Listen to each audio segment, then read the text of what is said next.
I'm a simple man. I see a new Battle Royale being announced and I get excited. The trailer for Battlefield V Firestorm was showcased this Thursday, and while it didn't contain any gameplay, it did show some clean cinematics and gave us a hint as to what features we could expect from this game. But of course, after watching this cinematic, it did raise a question, and the question is, what impact will Firestorm have on other BR titles?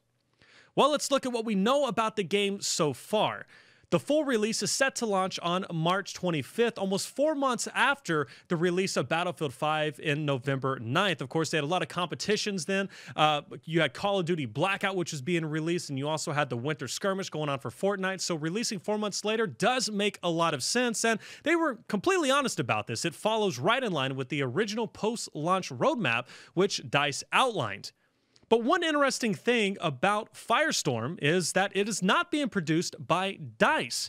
In fact, it's being produced by Criterion Studios. Now, if you've never heard of them, they have produced titles such as Need for Speed series, Burnout, Star Wars Battlefront, and Black.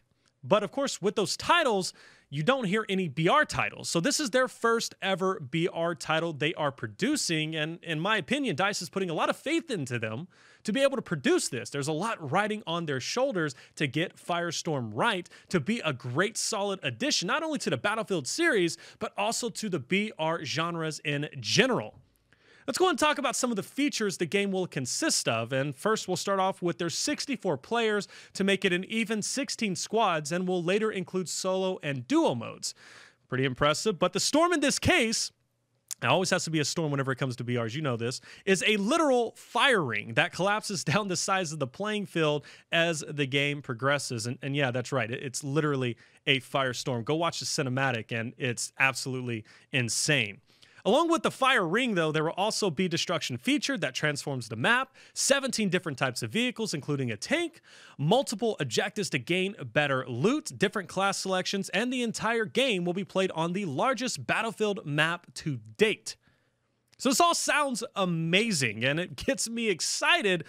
But what really does Firestorm bring to Battle Royale that is currently lacking? What is the void that Firestorm is looking to fill? Well, a few things. And first off, we have never seen as many vehicles being added to a BR title as Firestorm will provide. In fact, it's 17 total vehicles, and most of them possess a weapon. And any weapon like a machine gun or an anti-tank gun. And what's interesting about this is most BR games, yes, they contain vehicles, but they're primarily used for transportation. But Firestorm is changing up the rule set a little bit by adding these weapons. And what's interesting about the vehicles having weapons is we could see new strategies being developed for the teams. For example, we could see a set driver or a set gunner or etc. I mean, this could be the future strategy of not only this game, but also future BR games if this is successful in this title. But next, objectives and reinforcements, which is the thing that gets me excited the most, and I'm curious to see how this is going to work out in Firestorm. Now, I know what you're going to say, though. You know, we've already seen a lot of hot zones in games like Apex Legends, right? I mean, it does have the hot zones. You can drop down and get your loot, or at least getting a lot of engagement. But the fact remains, it's not full-on objectives. We have not seen full objectives being implemented in any BR title as of yet.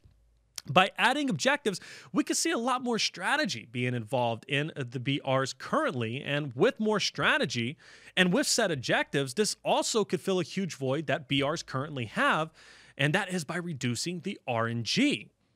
If this game has set loot or objectives for certain rotations, this could really diminish the random advantage other players have by landing somewhere and getting maybe a tier 3 loot, maybe a tier 3 weapon versus a tier 1 weapon. You know that if your team goes and captures an objective and are successful, then you will have better loot. Therefore, you're going to have more teams pushing for those set objectives, pushing for those set reinforcements to have a better advantage point. And therefore, it gives a meaning to the BR other than just landing, looting, and running for your eliminations. Now, you have to really strategize your route through the map and your route through these objectives. And therefore, it essentially lowers the RNG. But like I said, I'm curious how this is going to be useful because we have not seen it in a BR since. So Firebreak is really making something special here.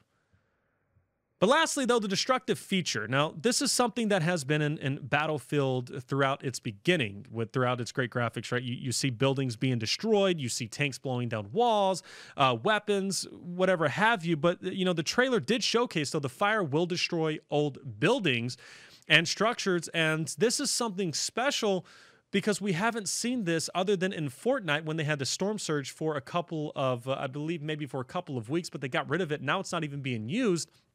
So the fact that this destruction feature, not only through weapons and vehicles, but also the storm, the fire, is being added, it could provide a very useful strategy to push players deeper into the circle and maybe give them less of a reward to stay inside the circle, which we see in other BRs, right? Because it's sometimes smart to stay there and loot up and get kitted up and then push forward. Maybe you're going to be more incentivized to push forward because if the fire's destroying the buildings, there's nowhere to hide. Then all of a sudden you're at a ground fight with somebody and you have a 50%, 50-50, chance of eliminating the opponent you're going against. So it gives more incentive to push deeper into the circle, which could be an interesting factor.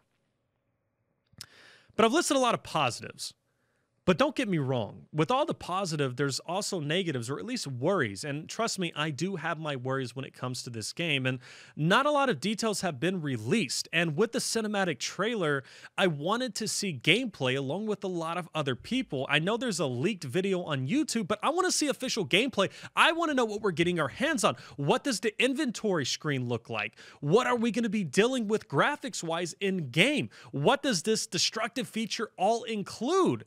I want more answers, but at least I can talk about what we know so far. And one topic I want to talk about is the vehicles.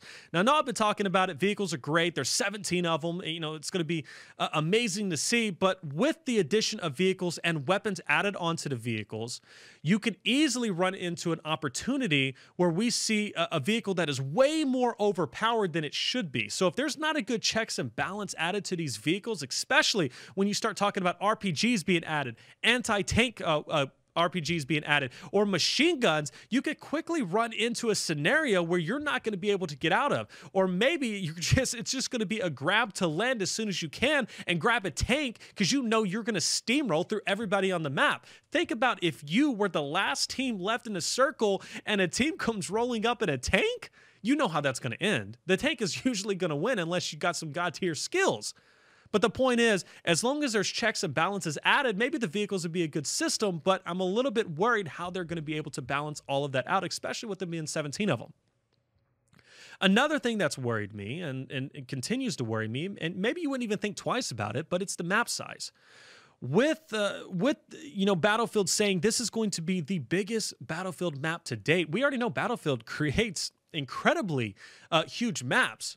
But with the map size being one of the biggest maps we've seen as of yet, and with only 64 players on that map, we could be running into the running simulator very soon, or you'll have plenty of dull moments. Think about if you land at the south portion of the map, and the circle happens to be at the north portion. All of a sudden, yeah, you may get a couple of eliminations off the beginning, but think about having to run all the way from the bottom of the map to the top. I mean, you could literally be talking about 5-10 minutes of running, and at that point, you're not even fighting your enemies, you're fighting the storm, the fire that's behind you. So if vehicles, with them being 17 of them, hopefully they're going to be spread across the map and you'll be able to grab one and traverse the landscape. But if not, if you can't find one, it's going to turn into the running simulator really quick, and the spectator experience and the playability of it, it's not going to be that fun. So I'm curious to see how they're going to balance that out. To finish off this video, I have some key points, and the addition of vehicles, like I said, could be a huge positive. I think it's great they're adding 17 of them. I think it's great they're adding machine guns. But if they don't battle, or if they don't have the checks and balances and really lock it down, there could run into some serious issues with the vehicles, and they've got to find a way to effectively lock that down.